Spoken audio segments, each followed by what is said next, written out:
game design podcast by two guys who know nothing about comedy nor game design. I'm Trev Scott, and with me, as always, is Ben Slinger. I am here on this podcast. That's very good. What were Convenient. you doing tonight? I think let's keep the click pitch train a-rolling. Sounds good to me. Good. Yes. Oh, that's no good. Just crashed. Uh-oh. Podcast over. Restarted it. Let's see what happens. Phew. Podcast saved. And it's back. Hey, Trevor, what's click pitch? Click Pitch is a game where we each have a random word generator in front of us. On the count of 3, 2, 1, click. We're going to go into our Discord bot, hopefully get a word, a single word, a noun, and we're going to take those words, throw them at each other, and see how good a game design that comes out of it. And when it doesn't work, we throw it away, do it again, and I don't know, bullshit for 30 minutes, and then, yeah. Something like that. Yeah, something like that. 3, 2, 1, click. Cardboard. Endorsement. Ooh, cardboard and endorsement. Now, I'm almost imagining like a mayoral race something, or a local government where you're putting like those cardboard signs on people's lawns. I think if you took it down to like a street that you're going like lower the stakes even further, that it's like a cul-de-sac or something like that. It's like your home ownership, your homeowners association, like election or something for the president of the HOA on your little street. There's literally like 15, and it's got to be an odd number because you need that one extra. You can't have any draws here. It's like 13 or 15, something like that. So is the sort of the progress through the game as you flip each house basically and convince them to put up your sign instead of, but you the can't incumbent. just rest on your laurels just because on the first day you got someone to put your sign on their door. It doesn't mean that, Daryl hasn't given, them a 6-pack of beer and flipped the sign. Like, so is this almost like a social engineering game where it's procedurally generated? You get a procedurally generated street. Each person has their sort of various traits, but also their relationships with the other people in the houses. And to the point that like, Jill will definitely vote for whoever Janice votes for, because, she listens to everything Janice says. But to convince Janice, we're definitely going to have to like promise to, have a barbecue every week in the street or whatever. And in order to get David on our side, we've got to return his lawnmower because we still have it from when we borrowed it from the last election when we were trying to clean up our. Just open the shed and there's just a pile of tools from every single person in the street. Or it's just property of David written on every single one, and it's like if we give him back all his tools. But yeah, I think then it's about unraveling. It's almost like a murder mystery, or almost like a Curse of the Obra Dinn in a way. Yeah. Of like figuring out the relationships between all these different people and untangling it in a way that you can get them all voting for you. Turns out all David really wanted was for you to get rid of the possum that has been, keeping him awake at night. Like, if you're able to do that, then he wouldn't be so irate. And then, Paula would also be a lot happier because, she's been, really annoyed at David for doing burnouts in the street the whole time. So, right. Kill two birds with one stone sort of thing. Yeah. And if you kill those two birds, then, with that one Fred stone. is going to be, yeah. Well, you've only got one stone, so maybe you have to borrow another stone, or it's almost like a more complicated version. You know those puzzles that are often there in puzzle games where it's like, you you turn this switch on and that turns these three others, like toggles these other three. And so you toggle one of them and it's going to toggle, the two next to it or whatever. It's almost like just figuring out which ones toggle which other ones, because if this person changes, then these other people will also change because they either do or don't like we'll either vote along with them or against them. Exactly. I mean, you could have a big butterfly effect when you get to the end and you think that you flipped that last house and that was the wrong house to flip. That's right. You've almost got to flip the person who is the least influential last. It's like nobody gives a shit what old Joe down the street's going to vote for. So it doesn't matter. I'll convince him last and it's not going to affect anyone else. But actually it turns out he's been running like a secret poker night and everyone loves it. And you weren't invited.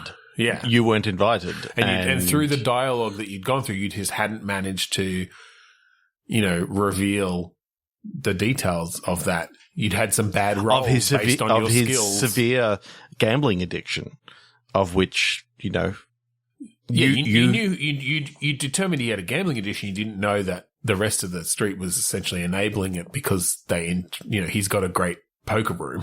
And he's easy money. He's a real shit gambler. He's not good at it. But the killer move is actually to flip Daryl's house. Right. Like if they don't vote for Daryl, then no one will. Like right. Daryl still wants to run. You can't convince him, but you can convince his family. His wife. You get his wife on board. You might have to blackmail her a little, but no, you can go deep as well. You got those pictures. You got those pictures. Yeah, I mean, she doesn't know they're photoshopped, or are they? Yeah, I love that it's literally this, like, doing runs of like how quick can you get the majority of the houses onto your side and do a least flip run. Which I mean you talk to everyone to sort of suss out the relationships, but you don't convince anyone to flip until you figured out that flipping this one person will cause the domino effect that everyone will turn. Yeah. Oh, it's not the greatest part, but the fact that you can actually kidnap Daryl and make sure that he's, he's not around to actually contest the election. You just win by default. Yeah. Yeah. And funnily enough, even though like the street is always procedurally generated, it's always Daryl that you're up against. Because every HOA has a Daryl. And they're always the one that you're going up against. And Daryl is a androgynous name, as we know, Daryl Hannah, and like. Oh yeah. The Daryl. Each Daryl is randomly generated. Yeah. It's just always Daryl. Yeah, you just get a randomly generated Daryl. 3, 2, 1, click. Randomly generated Daryl. That's so fucking good. All right, this is always a fun one. Automation. Fix. Okay. I like the idea that every level, the automation is broken. Well, that's it. It's unlike something like Satisfactory or the other you come in and it's not satisfactory until you finish the level and you've made it satisfactory. Well, that's and it. Then you move on. It is an automation game, but you're fixing someone else's satisfactory level, basically. Yeah. You're balancing it out and then you move on to the next one. Yeah. And it's a puzzle. It's about figuring out. Yeah, it's a puzzle figuring out why this automation isn't working. So almost a bit of a incredible machine in a way, where you had like the limited parts. But it's different because, yes, you start with limited parts, but of course if you get this little bit of the factory working, then you can start generating more parts to fix the other bits. And so you kind of have to suss it out and figure out, okay, what's the best order for me here what's the best move to actually get through this to have enough parts? Well, what I love is the idea of, Satisfactory. You can do it in multiple ways. You can do spaghetti. Yeah. That's fine for some people. But what if you came into this level and this entire thing, and I'm thinking, let's just make it effectively satisfactory problems. You know, you got belts and all that sort of stuff already out, and you've got to balance the inputs coming in to make sure that the outputs go right. And that's just one of the early things.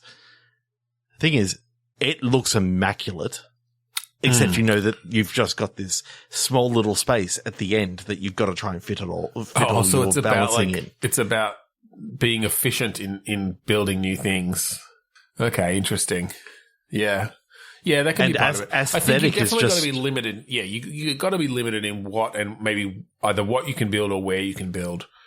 Because I like the idea of, okay, you come into this level and you're able to build 2 splitters, upgrade 1 belt, and build 1 extra assembler or whatever.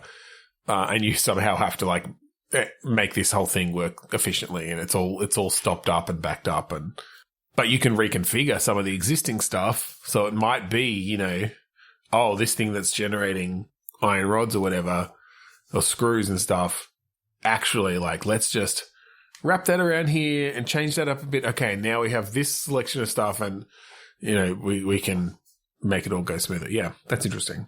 Yeah. And the fact that you can actually go down all these different thoughts as to what sort of puzzles you actually get later on in the game. I kind of like that there'd actually be a community thing out there of, well, if you like this, I'm just going to put my problem out there, and it's just, you'll fix it. Honestly, this game could just be a community-driven thing where people pass around satisfactory levels, yeah, and put limits on what you can build. That's kind of fun.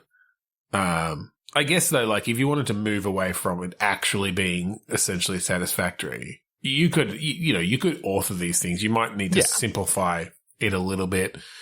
But that, you're essentially coming into a factory, an actual factory that's making products, and you have these limitations. And you got to, do some balancing, or,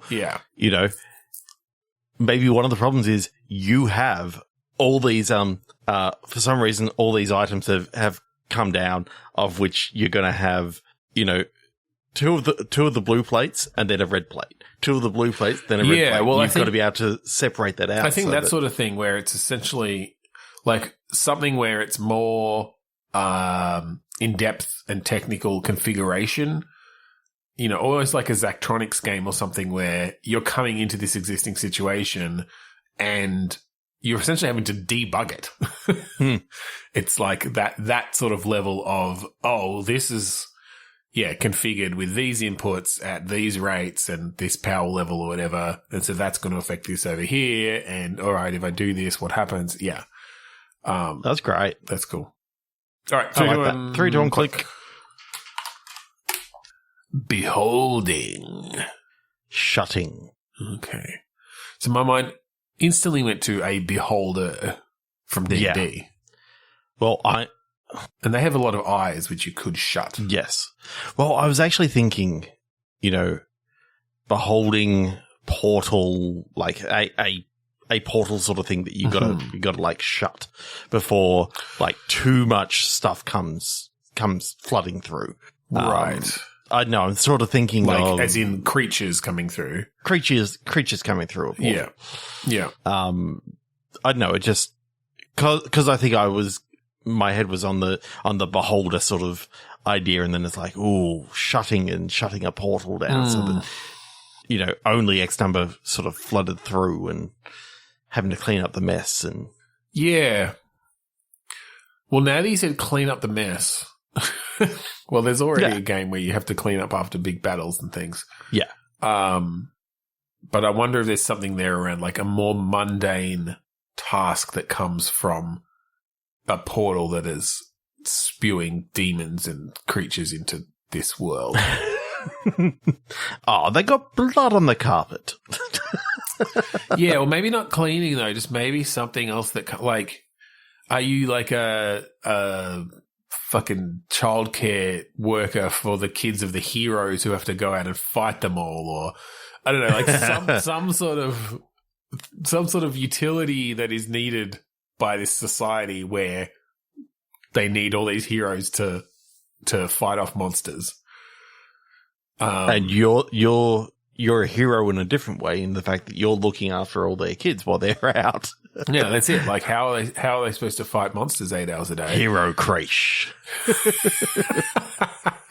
And then, yeah, you're dealing with these kids who are being brought up by, heroes who are violent and bloodthirsty in their own ways. And you're trying to teach them how to share. And exactly. Yeah. Yeah. It becomes these hero babies that you have to deal with. And of course, the end of each day, when the portal opens, then, that's their time to make sure that, nothing gets through. And that's the baby, baby heroes. Right. They do their own slaughtering of baby monsters, or baby demons. Yeah. Yeah. Okay. They've got their own portal. Interesting. Yeah. Okay. Always happens to happen at 3:00 on the dot. And then you got two hours before they get picked up at 5 to make sure everything's all right. So you have to have prepared them. Yes. They have to have had their nap. Had the nap, be fully fed. Yeah. Sharpened their weapons. Yeah. Yeah. Their Play-Doh weapons. Shared the weapons, Make sure that, so it's almost a bit of a resource management plate spinning sort of game where it's like, I'm chasing after little Gragnor, but because I did that, the music turned off, and so, Sillifer, think of fantasy names, woke up from a nap and is getting cranky. And we can't have that because everyone is going to wake up and then they're going to be too tired to fight the baby demons that come out of the demon portal at 3 p.m. Yep. So you give them a pacifier. Yeah, which is a weapon that you made. It's a weapon. Pacifier. Named the pacifier. But it has a very soothing effect, yeah. Yeah, when it does. Because over the head. The handle's made of soft cotton. Yeah, yeah. And really it quite nice. Does a little, like, But it also silences the monsters because, it's deadly. Well, they're babies too. Yeah. Pacifies them in a more lethal way. All right, 3, 2, 1, click. Yeah. Oops. Oh, God. Laughing. Spotting. Opal. Ooh. Spotting opals. Yeah. Or spotted opals. Yeah. Kind of like the idea of like a mining game where you're mining for opals. Mm-hmm.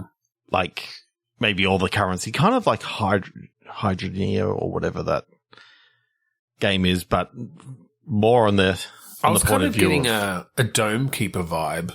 It's like a 2D mining game in a way where essentially in Dome Keeper specifically, it's between waves of monsters. So you dig down into the earth, bring back resources to basically make both your mining and then your defensive capabilities more powerful. But going a little bit back to the automation side of things, I feel like a side-on automated mining game that could be kind of cool.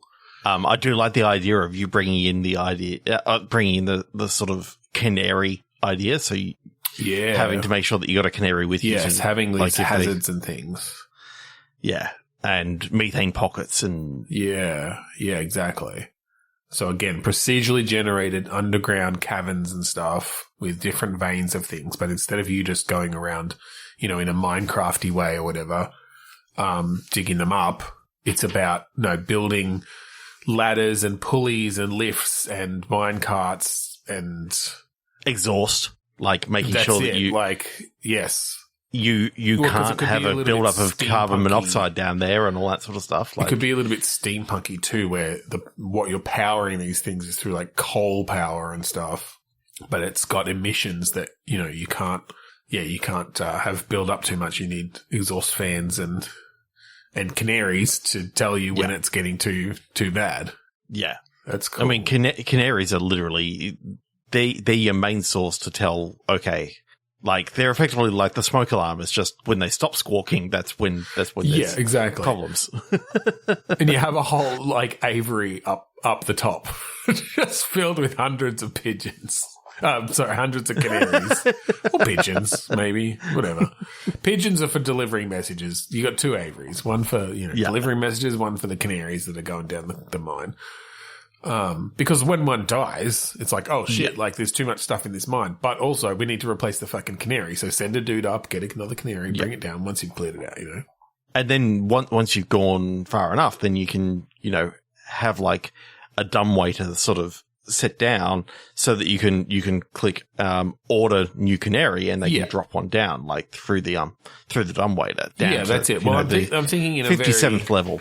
Yeah, in these very like oxygen not included ways, or like Minecraft or whatever, you end up getting sensors and ways to trigger off particular little processes that you've automated throughout your whole mine. Ooh, I kind of like the idea that as everything is sort of coal powered, and I like the idea that obviously it's then combustion sort of stuff. Mm-hmm. You're setting fires down there, which takes up some of the oxygen.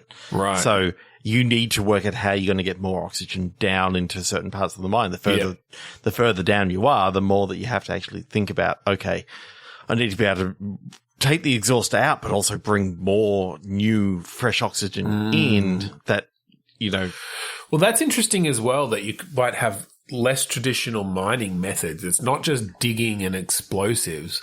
Some of it is, depending on the material, but it's like, oh, down here we've got these huge pockets of ice. So yeah, we're setting fires. Like we're using fucking napalm basically or flamethrowers or whatever, to melt through it over time. And then over here we've got things where, I don't know, you need acid or something, or you have to get through it in other ways and deal with the repercussions of all these things. You saw the acid pools, the other side of the mining map. Yeah. So it's like, so you have to actually mine the resources to get through. It's almost Metroidvania-ish then, where it's like, okay, you're starting and you're mining opals for currency and whatever, but then you're mining coal to power your devices. And then you come across the acid pit. It's like, oh, well, with this acid, I can build the tools I need to get through this section that was previously impenetrable. What is the only thing strong enough to actually carry the acid? Well, it's diamond, because you have to scrape out a little bit of the inside, but then that becomes a diamond encrusted container that isn't going to melt as fast. So you're having to build things to turn the coal into diamond. Compression techniques. Yeah, so you got a hydraulic press.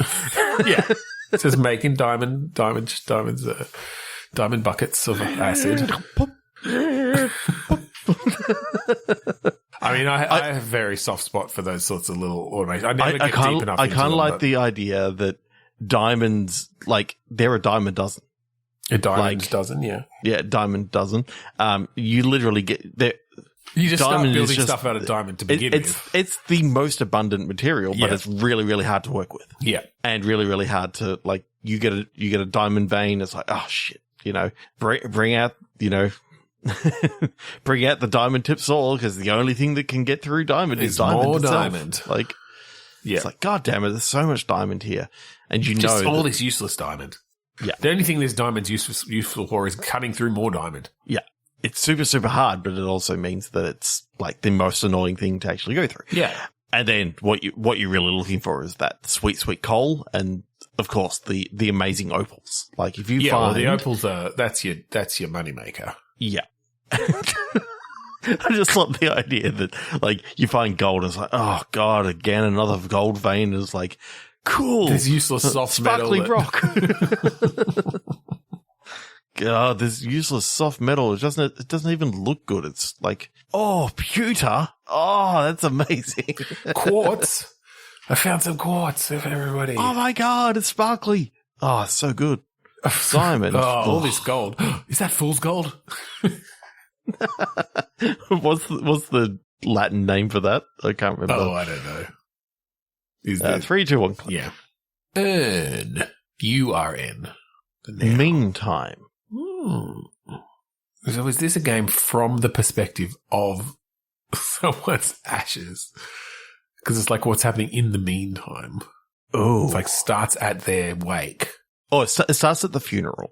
And then you transport it. But it's that view. It's like that view from where, when you've attached a camera to something. From the feet of the coffin, it's just looking up out into the group. You see, Oh, right. And and it follows through into the crematorium. Into the crematorium. You see the flame going. Yeah. Edited by such and such, and seeing all the credits. The credits rolling, yeah. The credits rolling. Yeah. And then, they take the ashes out and put it into the urn, and the camera is still like, it happens to come out when like as they're shoveling the last shovel of ashes. You see the shovel come through, yeah. and it brings the camera with it, and then pulls it into the urn, and it's just sitting on top of the urn now. And it's like, now it's from the point of view of the urn, and it's just following this urn. There's something cool about that, like, and hearing, the family having discussions and all this sort of stuff. Yeah, and you exactly. can sort of control, like, little bits and pieces. I'm thinking. Oh, I'm almost picturing. What if what it actually is you are the ghost of this person. Yeah. But across the course of the game, you are slowly starting to figure out how to influence things. And so at one point, it like prompts you to like move the thumbstick forward, and you see this ghostly hand kind of like trying to get out of the urn and like getting pulled back in. And it's like, it turns the radio. And it's like, or whatever, like it's something nearby, and it's just change the channel on the radio. And so, you start getting to the point where you can affect things that are that have been put on the mantle, basically, like have been put down directly next to the urn. It's like a cat, cat lateral damage where you can knock shit off. Like, yeah. Well, and then they get a cat and they knock you off, and then that's like, they put you into maybe a different place, and that's what changes up some of the things you can do then, because now there are different things near you. You're in the cupboard for a little bit. They didn't want it. Yeah. The teenage, the teenage granddaughter was getting freaked out because she wanted to make out on the couch, with someone, and didn't want her grandfather's urn sitting there looking. And so you see a crack through the cupboard. That's all you see. But you hear everything. But I heard everything. You hear everything. Or you can interrupt because you can like rustle a bag of chips or something. It's weird in the pantry. Can knock over like a jar of pickles. And, you right next to you, Sultana Brown is like, knock. Yeah. All over the floor. And, Elise comes out and she goes, what the hell? Yeah. Like, we got rats or something. It's like, and who nope, put my dad in here? And who put granddad in here? Oh, shit. 3, 2, 1, click. Let's do one last. This is speed round. Opponent. Canvassing. That just started up the next episode. That really was a speed round. I've closed the thing. Just started. Yeah. So I've stopped that now. Opponent. Potency. Ooh. Okay. Potency. What? You're mixing up opponents somehow, like mixing ingredients to make mega opponents. Fighters. Or you're genetically breeding them, maybe. Maybe it's more about genetically, like selectively breeding. It's kind of like the other side of Rogue Legacy of you're actually the bad guy who set up this thing, and you're trying to bring all the heroes in.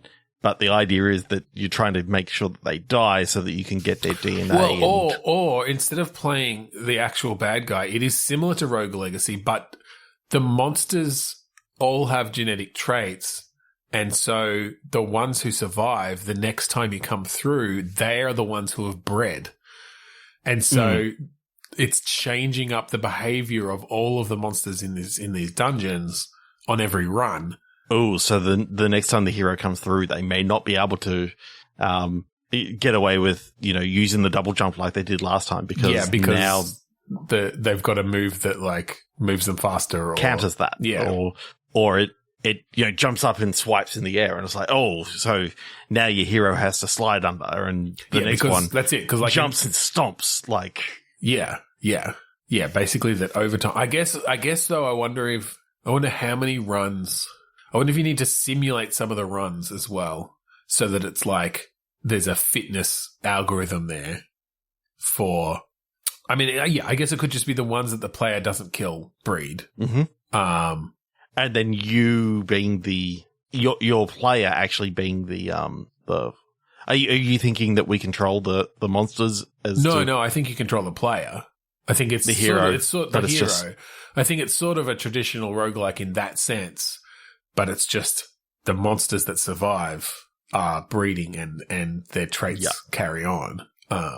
Essentially making the whole thing more lethal for you every time. And potentially, like, they may branch out a little bit further in this. Well, then you have mutations and stuff coming in too. What I'm talking about is more the level, so it's not always the same level. Like, you may come back to this level later on. It's like, oh, yeah, even though I thought I got all of them, there must have been, something that got missed or whatever. But now they've expanded this level out even further, so it does go a little bit deeper. Yeah, well, that's it. I think you can figure out, how they're distributed through the levels and how that works. But I like the idea of having ones that are just like, they end up being mostly invisible and they're just completely cheese enemies that it's like, well, you've only got yourself to blame. You should have killed more of the invisible ones. Or you shouldn't have used your eyes so much. And yeah, should have gone by sound. They're very noisy, but if you're not good enough. All right, I think let's end the episode there. Yep, cool. So thank you for joining us this week on Bitstorm. If you'd like to find all of our previous episodes, go to podchaser.com/Bitstorm. Check them out. Leave us a review. And, tell us a story. Tell us a story. Tell us a story about the time that a portal opened in your town and, what you did. Yeah, and what you did to pacify the monsters. If you want to hear how we did it, check out Mad Defiance from the album Containment Failure by the band Kuradust. There's a story in there. Yeah, there's fighting monsters, kind of. Yeah, that's how we handled it. We played music. Yeah, that's right. So thank you again for joining us this week on Bitstorm. I'm Ben Slinger. I'm Trevor Scott. And I am your grandfather's ghost. Oh, I knocked over the Titanium, right? Oh, shit.